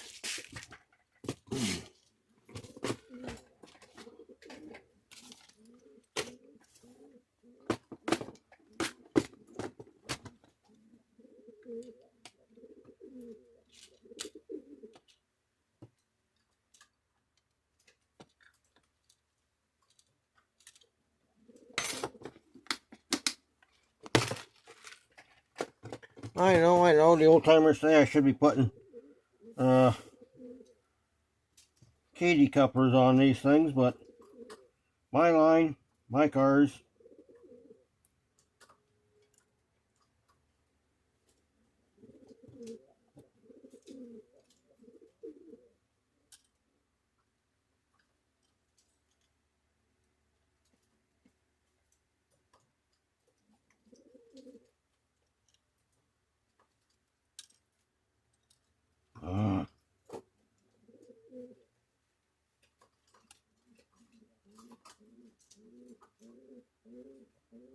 I'm just gonna put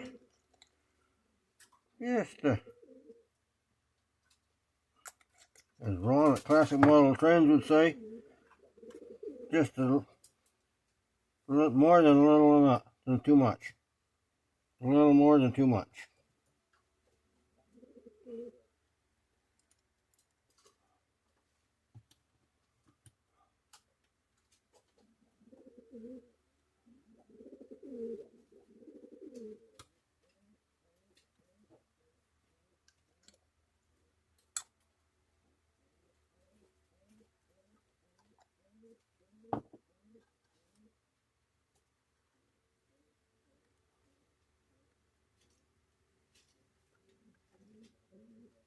Get in your hole there, you. Again. Have to hold that on. Now we need our washers again. It'd be the same as the other one. Hang on here, this camera's wanting to come off.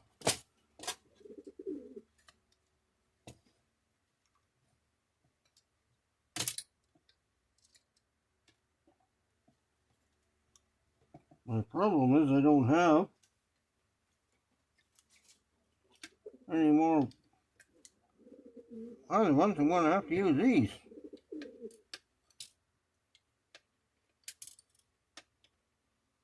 I am out of other, well, I got one washer.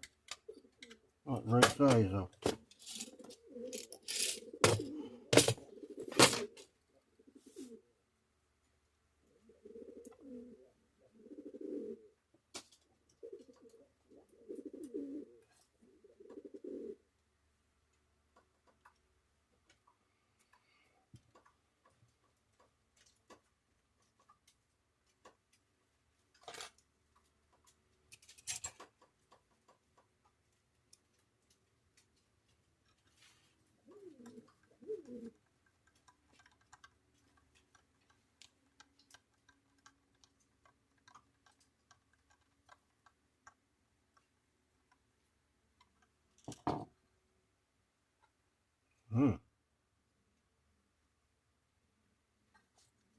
Now he's made in Taiwan.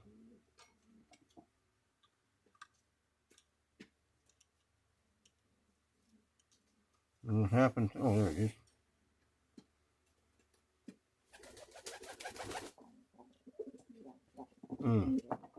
It's sounding like somebody's wanting fudge.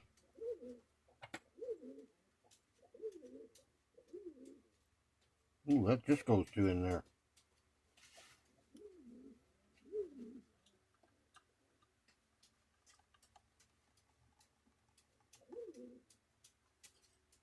Okay.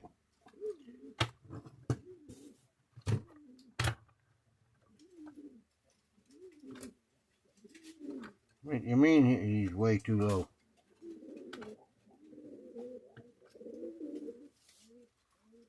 We need 2 of those breaths.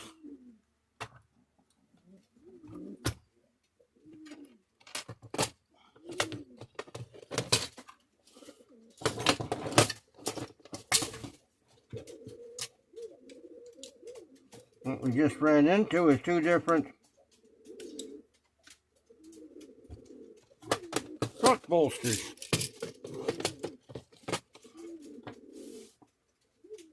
Well, these are not fixable. Maybe.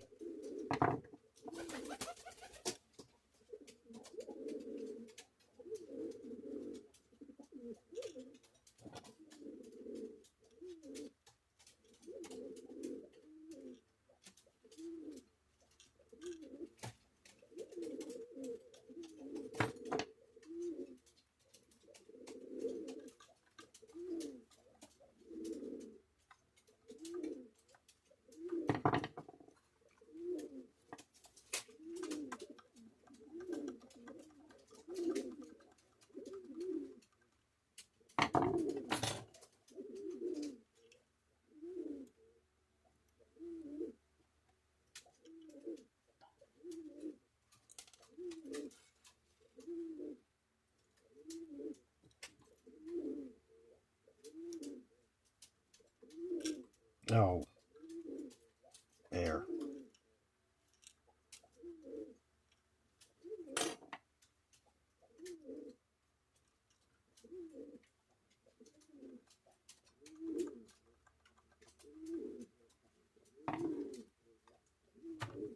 Perfect.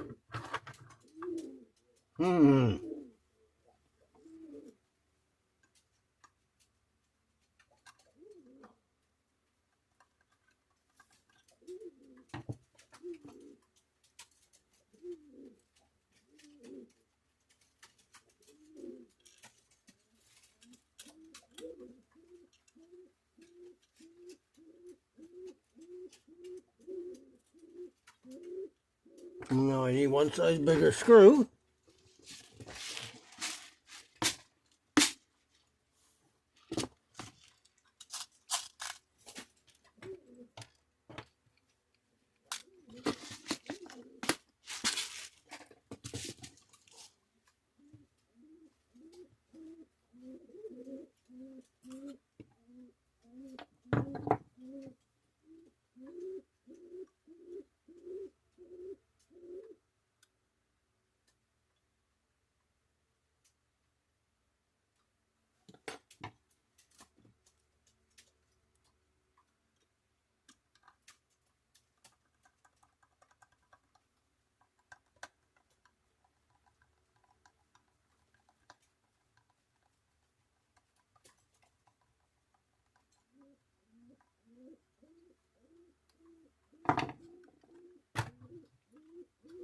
Perfect. Perfect.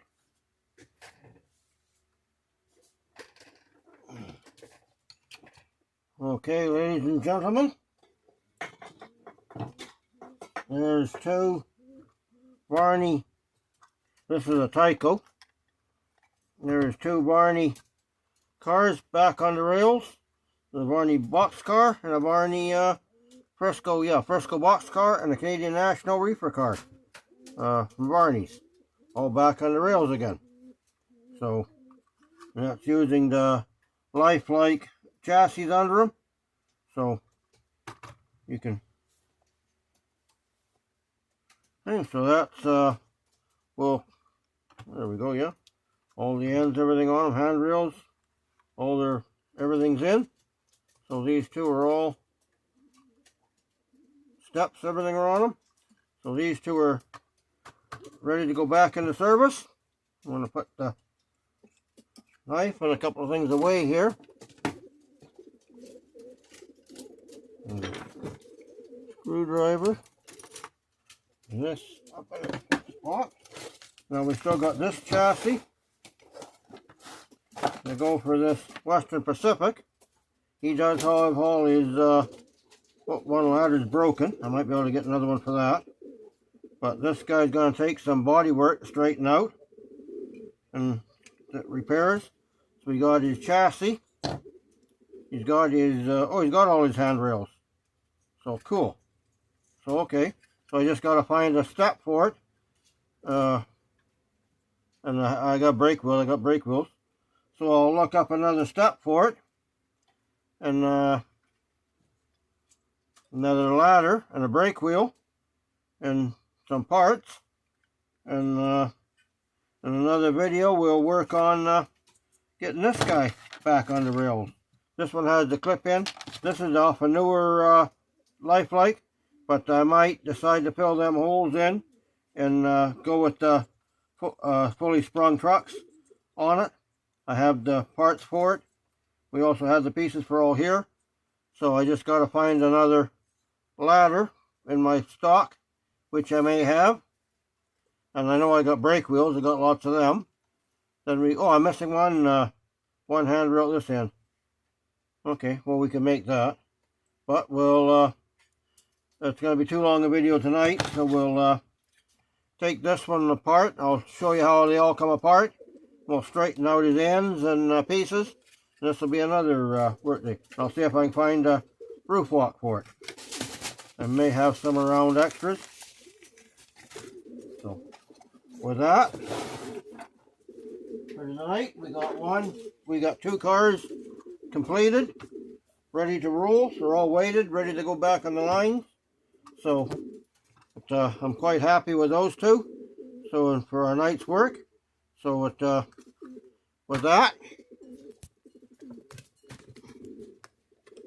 I thank you, ladies and gentlemen, for tuning in. And if you like, share, subscribe, leave a comment. If you know what years these come out, leave a comment or whatever. And according to the number, it says built in 1951, so I'm assuming it's going to be around the same age. But with that, there's two Barney cars back on the rails again. So from all of us at Pacific Grand Western Railway, thank you for tuning in, and we'll catch you in the next video.